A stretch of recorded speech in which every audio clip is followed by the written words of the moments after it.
سید عائشہ صدیقہ فرماتی ہیں مجھے کسی عورت پر غیرت نہیں آئی نبی علیہ السلام کی بیویوں میں سے۔ بیویاں جو آپس میں ایک سوگن کا رشتہ ہوتا ہے تو وہ شوہر کی محبت حاصل کرنے کے لیے آپس میں غیرت کا مظاہرہ کرتی، تو کسی عورت پر مجھے غیرت نہیں آئی جو خدیجہ پر آئی۔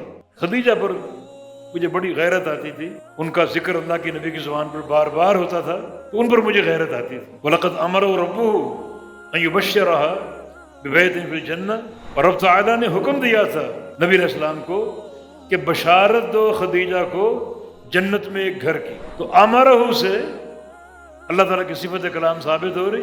خلاصہ اس کا یہ کہ اللہ تعالیٰ نے خدیجہ کے بارے میں بشارت دی ایک گھر کی، بِبَيْتٍ مِّن قَصَبٍ لا صخب فیہ ولا نصب، وہ گھر کیسا ہوگا؟ ایک ہی موتی کا بنا ہوا، ایک ہی موتی، کتنا بڑا موتی پہاڑوں جیسا، اس کو تراش خراش کے اس ایک موتی سے خدیجہ کا گھر بنا ہوگا، اور گھر ایسا ہوگا لا صخب فیہ ولا، نہ اس میں شور ہوگا نہ اس میں تھکاوٹ ہوگی۔ یہ کیوں کہا؟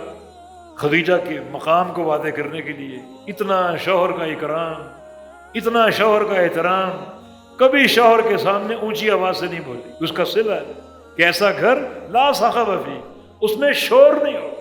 آپ کہیں گے تو اللہ کے نبی ان کے شوہر تھے، ان کا اکرام تو کرنا ہی کرنا تھا، لیکن نہیں، ایک لمبا عرصہ تقریباً 15 سال نبوت سے قبل گزارے نبی بننے سے پہلے۔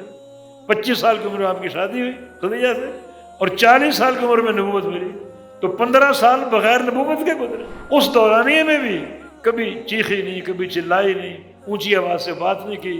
اللہ نے یہ صلہ دیا کہ ان کو ایسا گھر ملے گا جس میں کوئی شور نہیں ہو۔ شور تو کہیں نہیں ہوگا، مگر خدیجہ کے گھر کی خصوصیت، اس کا معنی اس میں عجیب ہی سکون، عجیب اس میں راحت ہو، اور ولا نصب، تھکاوٹ بھی نہیں ہوگی۔ اس کا معنی ہے کہ خدیجہ اپنے شوہر کی خدمت میں، نبی علیہ السلام کی خدمت میں اپنے آپ کو تھکا ڈالتی تھی اور کوئی پرواہ نہیں کرتی، تھک تھک کے اپنے آپ کو تھکا ڈالتی اور خدمت کا حق ادا کرتی۔